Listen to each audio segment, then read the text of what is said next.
আসসালামু আলাইকুম রহমতুল্লাহ। কেমন আছেন সবাই? আশা করি ভালোই আছেন। আসলে আজকে অত্যন্ত সমগ্র জাতি আজকে অত্যন্ত দুঃখ ভারাক্রান্ত। তা আপনারা অবশ্যই জানেন যে আজকে উত্তরার দিয়াবাড়িতে মর্মান্তিক যে বিমান দুর্ঘটনা,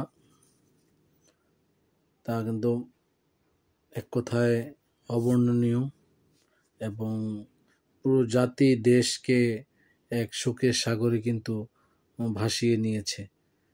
এবং যে পাইলট F-7 বিমান, সেটি দুপুর 1টা থেকে 1টা 30 নাগাদ উত্তরার দিয়াবাড়ি মাইলস্টোন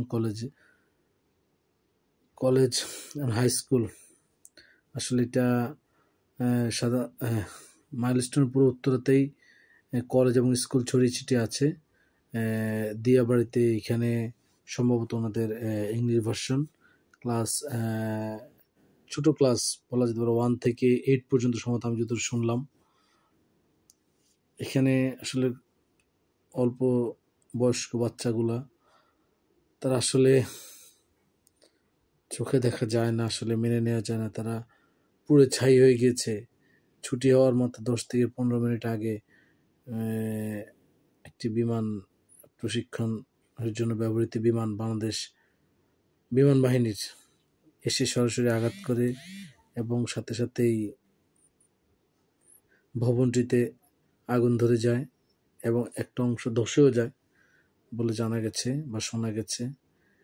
আর তারপরে তো বিশাল ট্র্যাজেডি, যে চিন্তা করেন যে বাচ্চাগুলা 10-15 মিনিট ছুটি পরে তার বাবা মা এসে দাঁড়ায় আছে, বাসে যাবে, সে ঘুর দিয়ে তাকাচ্ছে, তার ভিতরে একটা আবেগ কাজ করতেছে, সে ছুটি হয়ে যাবে, কিন্তু এই ছুটি যে তার জীবনের ছুটি, জীবন থেকে ছুটির ঘন্টা বেজে গেল জীবনের। এটা কিন্তু আসলে একটা মর্মান্তিক বিষয়।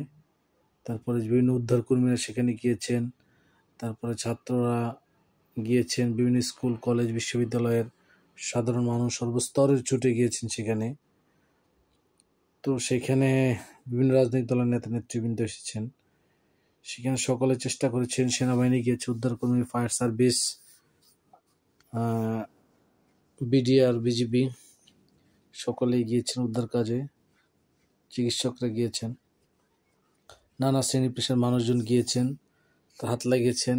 এখন যেটা হলো যে অনেকে বলছেন যে মারা গেছে, এখন পর্যন্ত অফিসিয়ালি 20 জনের কথা শোনা গেছে বা স্বীকার করা হয়েছে। অনেকে বলছেন যে আরো অনেক বেশি, কেউ বলছেন 100, কেউ বলছেন 300, কেউ বলছেন 80, এই অবস্থা আর কি। তো এই পরিস্থিতিতে আমরা যেটা দেখতে পাচ্ছি সেটা হলো যে এই কতজন মারা গিয়েছে বা গুম হয়ে যাবে কিনা লাশ, এরকম সন্দেহে নানাবিধ প্রচারণা বা নানাবিধ আলোচনা চলছে। এই মুহূর্তে আসলে আমাদের একটু জজবা থেকে একটু সরে আসা দরকার। প্রত্যেকটি বাহিনীকে তার কাজ করতে দেওয়া দরকার সুশৃঙ্খলভাবে। সর্বপ্রথম আমাদের জন্য যেটা জরুরি সেটা হলো উদ্ধার কাজটা সঠিকভাবে করা, আটকা পড়ে আছে কিনা, এখনো ভিতরে জীবিত আছে কিনা, বা যারা আহত বের করা হয়েছে তাদেরকে সঠিক চিকিৎসার ব্যবস্থা করা এবং নিহতদেরকে সঠিকভাবে তাদের পরিবারের কাছে পৌঁছানো এবং তাদের পরিচয়গুলো লিপিবদ্ধ করা। কিন্তু আমি উত্তরা বাংলাদেশ মেডিকেলে গিয়েছিলাম, উত্তরা আধুনিক মেডিকেল। সেখানে গিয়ে যা দেখেছি, প্রচুর মানুষ এমনভাবে দাঁড়িয়ে আছে, একটি অ্যাম্বুলেন্স সঠিকভাবে আসতে পারছে না, যেতে পারছে না, মানুষ প্রচুর ভিড় করতেছে। মানুষজন চাইলে কিন্তু হাসপাতালের এই জায়গা, রাস্তার উল্টা পাশ থেকেও হাসপাতালের ভিডিও করতে পারে বা অ্যাম্বুলেন্সের ভিডিও করতে পারে, কিন্তু মানুষ যেভাবে একবার হাসপাতালের সামনেই প্রধান ফটকে জটলা করে আছে, তাতে কিন্তু কিছুটা সমস্যা হচ্ছে। আর আধুনিক মেডিকেল, এখান থেকে যারা বেশি বার্ন হয়ে গেছে তাদেরকে বার্ন ইউনিটে, ঢাকা মেডিকেলে, তারপর বার্ন ইউনিটে এখানে পাঠানো হচ্ছে। তো এই পরিস্থিতিতে আসলে হসপিটালে এক ধরনের আহাজারি এবং সাধারণ মানুষের মধ্যে একটা কান্নার রোল পড়ে গেছে, আফসোস, এবং সকলেই কিন্তু খুবই মর্মাহত এবং ওই যে বললাম যে সব লোকজন এসেছে, রাজনীতিবিদরাও এসেছেন, সেক্ষেত্রে কিছুটা সমালোচনাও হয়েছে যে রাজনীতিবিদরা আসার ফলে একটু জটলা বেড়েছে, এটা অনেকে বলছে। কিন্তু আসলে আর একটু সেন্সিবল হওয়া দরকার আমাদের রাজনীতিবিদদের। আসলে না আসে উপায় নেই, আবার দেখা যায় যে একদল চলে আসলো একদল আসে নাই, তখন আবার এইটা নিয়েও ইস্যু করা হয় যে সময় হয়নি দেশের মানুষকে দেখতে আসার। যাক, আসলে এটা আমাদের আলোচনা না, আমাদের আলোচনা আমরা সকল নিহত আহতদের প্রতি সমবেদনা এবং নিহতদের আত্মার মাগফিরাত কামনা করি। এই যে নিষ্পাপ বাচ্চাগুলা এবং তাদের মৃত্যু, তাদের পরিবার, আত্মীয় স্বজন, বাবা মার জন্য কত মর্মান্তিক এবং সহ্য করা খুবই কঠিন কঠিন স্বভাব। পৃথিবীতে এই মুহূর্তে মনে হয় সবচেয়ে কঠিন ব্যাপার তার আত্মীয় স্বজনের কাছে এটা সহ্য করা, ধৈর্য ধরা। আল্লাহ যেন তাদেরকে তৌফিক দান করেন, আমিন। এবং আসলে একটা মজার বিষয় কি বা দুঃখের বিষয়, রক্ত না দিলে আমরা তথ্যই জানি না। বাংলাদেশের মানুষ অনেকে দেখুন সোশ্যাল মিডিয়ায় লিখতেছে যে এই যে বিমানের ট্রেনিং যে জনবসতি পূর্ণ বা এই ব্যস্ত নগরীতে হয়, এটা তারা জানতোই না। আসলে সমাধান তো পরের বিষয়, রাষ্ট্র কি এই সমাধান, নাগরিকের এই জানের সমাধান দিতে পারে নাকি কখনো পারবে? কখনোই পারবে না। বলা হয় যে F-7 বিমানগুলো 2013 সালে চীন থেকে ক্রয় করা হয়েছে। আবার অনেকে বলছেন যে এগুলো আসলে বাতিলের খাতা পড়ে গেছে।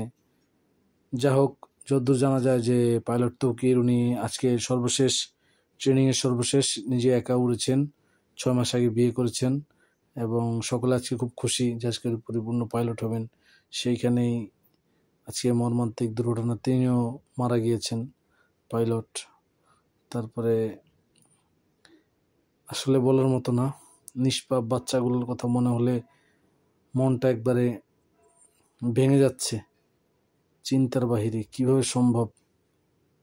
আল্লাহ সকলকে ধৈর্য ধরার তৌফিক দান করুন, আমাদের দেশকে আল্লাহ কবুল করুন, জাতিকে কবুল করুন, আমাদের রাজনীতিবিদদের ভিতরে আল্লাহ একটু সহিবুজ দান করুন, মানুষের ভিতরে সহিবুজ দান করুন যে উৎসুক জনতা এমনভাবে দাঁড়িয়ে আছে, এমনভাবে ইউটিউবিং করতেছে, এমনভাবে ভিডিও করতেছে, এমনভাবে লাইভ করতেছে যে প্রকৃত চিকিৎসা দিয়ে কঠিন হয়ে গেছে। আবার এক গ্রুপ বিভিন্ন গুম হয়ে যাচ্ছে, লাশ এই হয়ে যাচ্ছে, সেই হয়ে যাচ্ছে, এভাবে বলা শুরু করেছে। ভাই, মাইলস্টোনেরও ইংলিশ ভার্সনেরও স্কুল অ্যান্ড কলেজ, ওটা আপনার ওইখানে সব ডাটা পাওয়া যাবে ইনশাল্লাহ। আমাদের বিশ্বাস এই ডাটাগুলা পাওয়া যাবে, আজ হোক কাল হোক এই ডাটাগুলো বেরোয় আসবে, কয়জন মারা গেছে কয়জন যায় নাই। কিন্তু এই ডাটা আমাদের অবশ্যই জরুরি, আমরা লাগবে। কিন্তু এই মুহূর্তে একটা হুজুক উঠিয়ে জজবার মাধ্যমে একটা হুলস্থুল পরিবেশ তৈরি করে আমাদের কোনো লাভ হবে না। এই মুহূর্তে আমাদের যেটা দরকার ছিল, যে কোনোভাবেই হোক যত বেশি ক্ষয়ক্ষতি, জীবনের ক্ষয়ক্ষতি যত বেশি রিডিউস করা যায়, ততই দেশ জাতির জন্য মঙ্গল।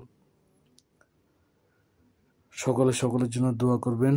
ভালো থাকবেন সবাই। আসসালামু আলাইকুম ওয়া রাহমাতুল্লাহি ওয়া বারাকাতুহু।